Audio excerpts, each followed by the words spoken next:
channel. In this video we are going to look at how we can find the minimum and maximum value of a given function, and the function we are going to consider is a quadratic function.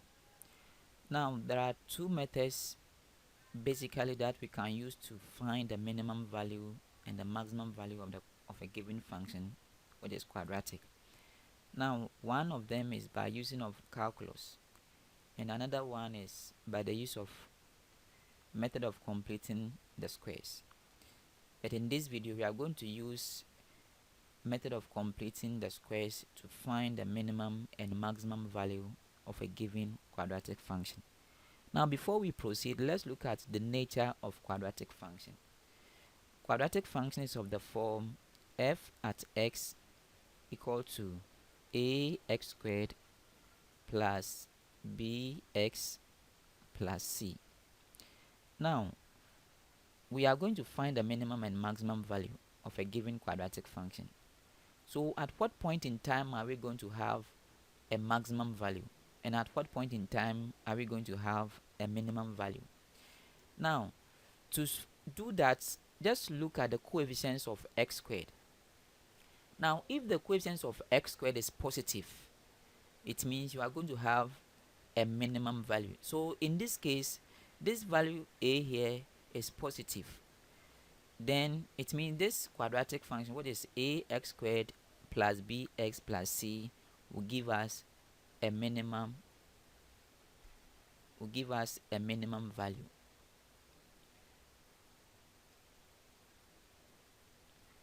Alright, now if the coefficients of x squared is negative, it means we are going to have a maximum value. So f at x equal to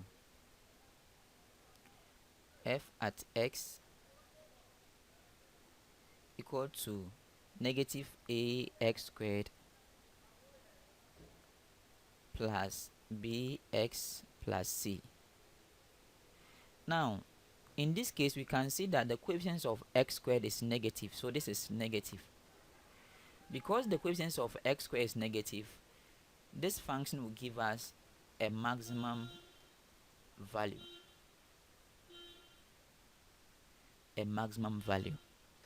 Alright, now we are going to use the method of completing the squares to simplify the given function, and at the end of the day we are going to have f of x to be a out b plus or minus x all squared plus or minus c.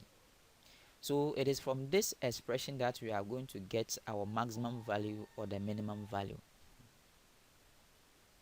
So to find the minimum value or maximum value of the given quadratic function, we are going to use the method of completing the squares to simplify this, and at the end of the day this is what we are going to get. So it is going to be in a form a out b plus or minus x all squared plus or minus c. So the minimum or maximum value, the minimum or maximum value, which is y, will be equal to, so the minimum or maximum value will be equal to this, so that will be plus or minus c. Now at what value of x does this minimum or maximum value occur? Now to find that, we equate b plus or minus x to 0 and then find the value of x. So the value of x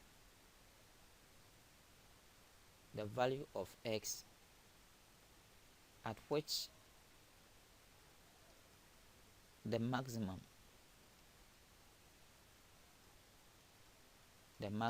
or the minimum value occurs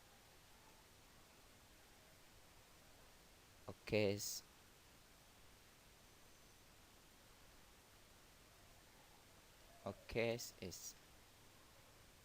b plus or minus x equal to 0. Then you find the value of x from here.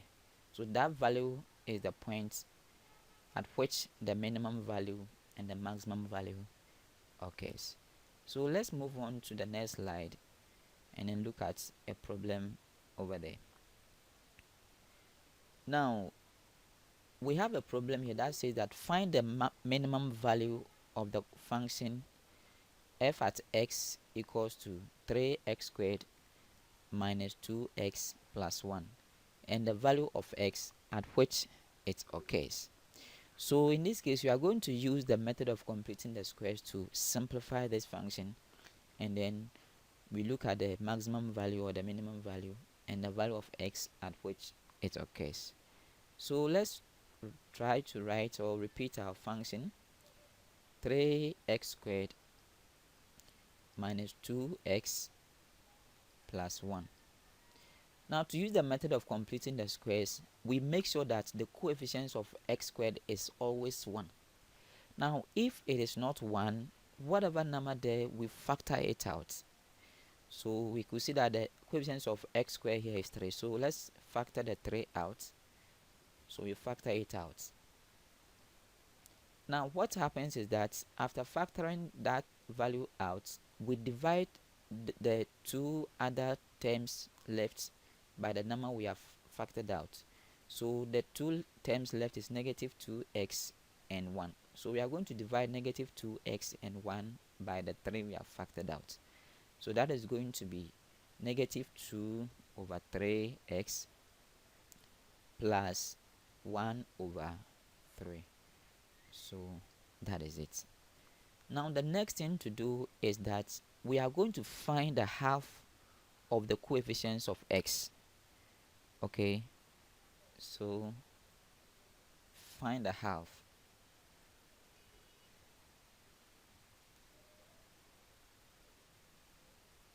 of negative 3 or negative 2 on 3. So that is the next step. After factoring this 3 out and divide through by the next two terms, what we do is that we find the half of the coefficients of x squared, x, and the coefficients of x is negative 2 on 3. So to find half of anything, we multiply by half. Okay, so that is going to be negative 2 on 3 times 1 over 2, and that is giving us negative 1, sorry, that will be negative 2 over 6, and negative 2 over 6 is negative 1 over 3. So the half of the coefficients of x, which is negative 3 on 2, the half of it is negative 1 over 3. Good. Now this negative 1 over 3, let's square it. You square the negative 3 over 1 over 3, you square it, and what we are going to do is that we are going to add and subtract the negative or the half of coefficients of x, which is negative 1 over 3. We add and subtract it over here. Okay, so let's write this way. So we have our 3 out, so x squared. So we are going to get rid of negative 3 over 2x and then replace by, so we add the half that has been squared plus 1 over 3. Then we subtract the same half, that is negative 1 over 3 squared. Yes, we do it this way. Now we have our 3 here. Now what we are going to do is that now this x carrying a squared and negative 3 over 2 also, negative 1 over 3 also is carrying a squared. So what we do that we put them in one bracket. So x minus 1 over 3 all squared. Now let's pick our calculator. So we have plus 1 over 3. Now negative 1 over 3 all squared will give us 1 over 9. Even though this is going to give us positive, but remember there's negative here, so this negative is what is here. Okay, good. So we have 3 out, x minus 1 on 3 squared. Now let's try to add 1 over 3 minus 1 over 9. So take your calculator and let's do that together. So 1 on 3 plus or minus 1 on 9, that is giving us 2 over 9 positive.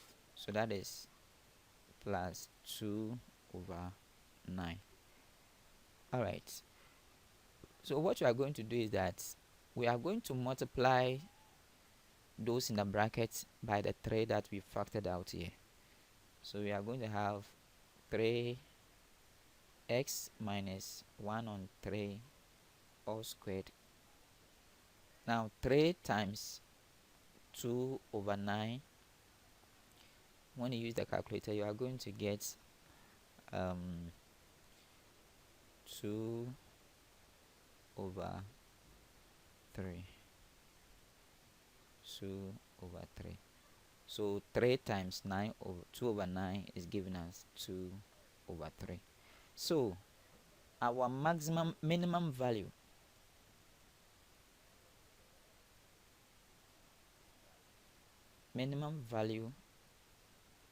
is equal to, so this is going to be our minimum value, that is positive 2 over 3. So 2 over 3. And at what value of x does this minimum value of occur? So we are going to equate this one to 0 and find the value of x. So it occurs at x minus 1 over 3 equal to 0. So by making x the subject, x is equal to 1 over 3. Good. So our minimum value is this, which is 2 over 3, and it occurs at x minus 1 over 3 equal to 0. So the value of x is this. So the value of x at which the minimum value 2 over 3 occurs is 1 over 3.